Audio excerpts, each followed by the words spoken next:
Good day, good people of the internet, and welcome to a rather casual video. I'll be doing this fight commentary breakdown style, so please excuse any quirks, errors, or clicks. It's being recorded live, so it happens now and then. I'll be breaking down Oliver Queen versus Ricardo Diaz in Arrow 620 live, without the typical video essay format. It's just a technical breakdown of the fight and all the martial and narrative elements contained within. Without further delay, let's get into it. I'd like to preface this fight by saying that Oliver Queen is not a good boxer. His technical form is abysmal, and his striking defense is absolutely terrible. This is by far the most realistic fight in Season 6 of Arrow, but that isn't saying much. You spent 5 years in hell? Diaz lunges in with his typical stepping jab. This seems to catch Oliver off guard. It's either the hand speed or the distracting motion of the other hand that allows this strike to catch him clean, but it catches him right on the chin, and he feels it. After a brief moment of taunting, Oliver starts swinging right hooks. The first one looks like it misses. But the sound effect, which I'll have slowed down here, the sound effect there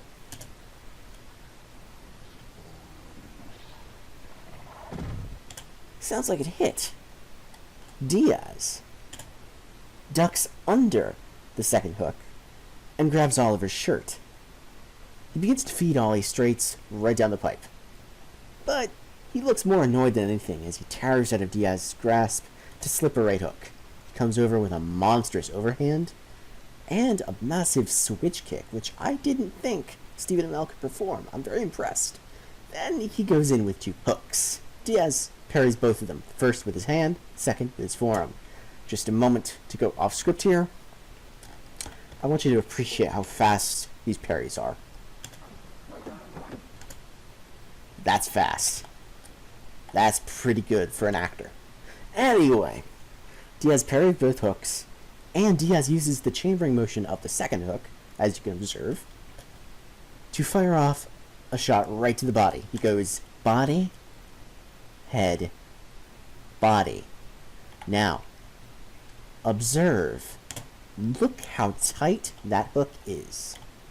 Now, remember, Oliver Queen has a photographic memory.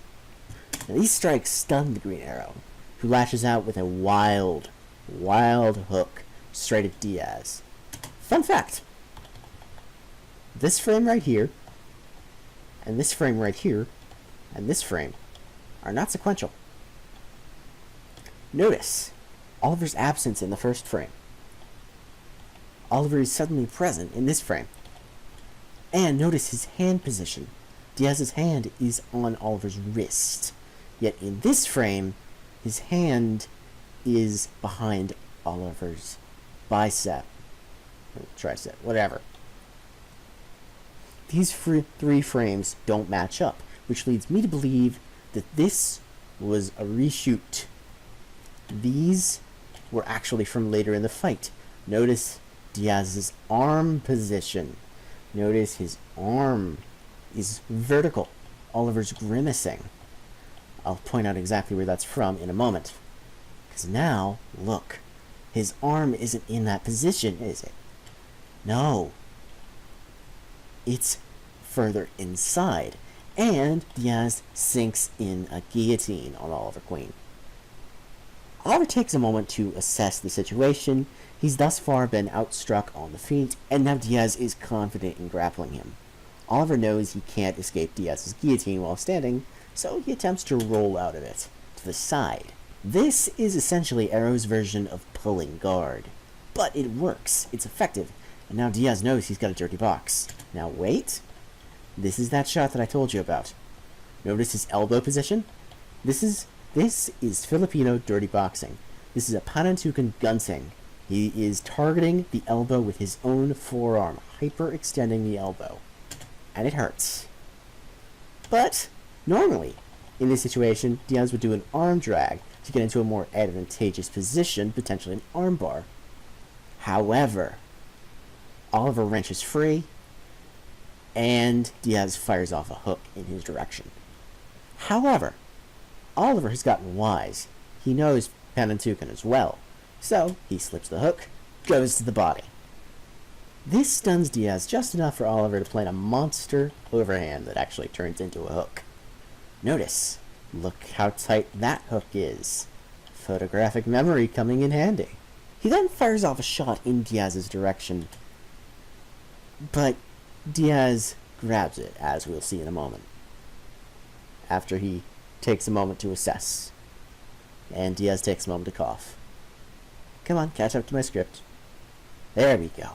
Diaz catches it and delivers an uppercut under Oliver's arm.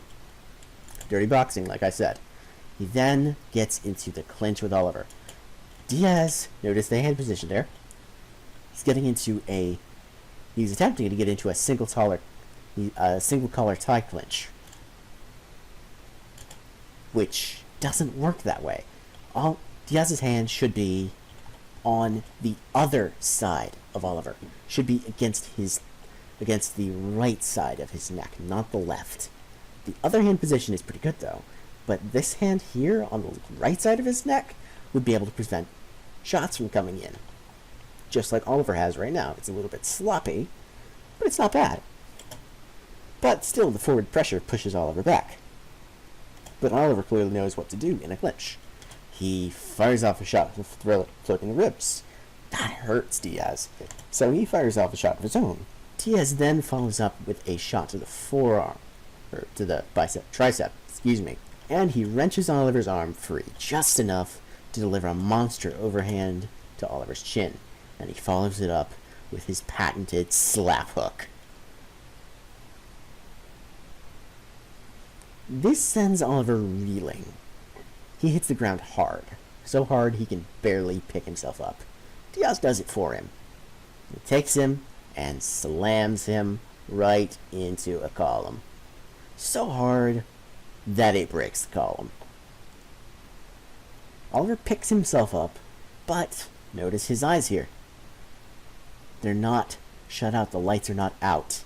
He's still thinking. He's still planning. The lights aren't out. But he decides to stay on the ground. He stops there, and Diaz throws a head kick. Oliver ducks it and goes into an Eminari roll. See, ground game is the one thing Oliver hadn't seen from Diaz. So now he was going to test it. He was going to drag him into deep waters and drown him. So he takes him down with an Eminari roll and gets the half guard position. He then starts delivering ground and pound. Now he's a smart ground and pounder. He targets the body until the head opens up, as we'll see in a moment. See, the head has opened up, the guard has dropped, so boom to the face. And right to the face. Now Diaz pops his hips, tries to sweep him, but Oliver scrambles with him just long enough to get a rear naked choke. You'll have to excuse me for a moment. This goes slowly.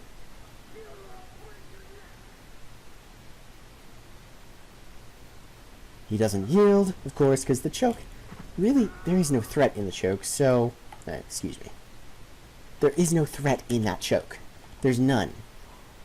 There is no threat in the choke. The arms aren't locked up. The elbow isn't under the chin. He can escape at any point. But there's still just enough threat of having his neck broken that Diaz resorts to the knife on his belt, which he drives into Oliver's side, ending the fight. Oliver relinquishes the choke, defeated. One thing a keen viewer will note is how Diaz relies on his boxing and dirty boxing. The one time he throws a kick, the whole fight, it ends disastrously for him. It gets him thrown into deep water. The rest of the time, he's striking with his hands, and doing a surprisingly technical job with his defense. Like a completely... You see how fast that combination is. Also, very impressive switch kick, Steven. Keen viewers will also note just how quickly these small, subtle movements are pass by. Like all of the parries, the body hooks, the feints, and all of the technical aspects are just masked by a camera that doesn't seem to want to pay attention. It seems too committed to showing the actors performing the fight to actually show the fight they're performing. Still, the lack of music in the fight benefits the scene massively. It not only allows the guttural grunts and cries of the actors to take center stage, but it also allows a more grounded and realistic feeling than other, more triumphant battles on the show. The primary question here is, did the fight have any moments of storytelling through action? In a way, yes. It showed traits of Diaz that we hadn't seen before. It showed he was a bit slow to learn and pick up on his equal's plan to drag the fight into deep water. Oliver, however, was shown to descend from confidence You spent 5 years in hell?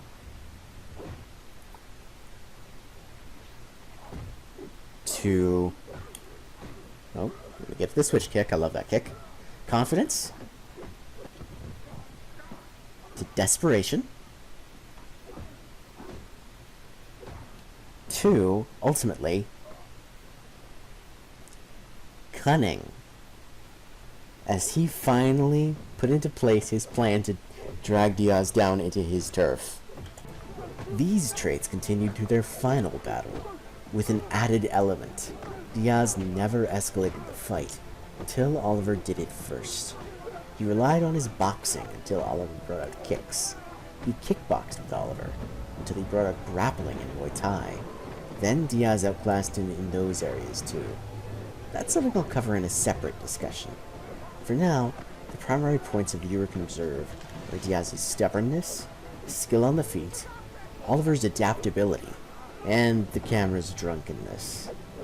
It seems beautiful action can be ruined by bad camera work too. Next time, something special. Farewell, YouTube.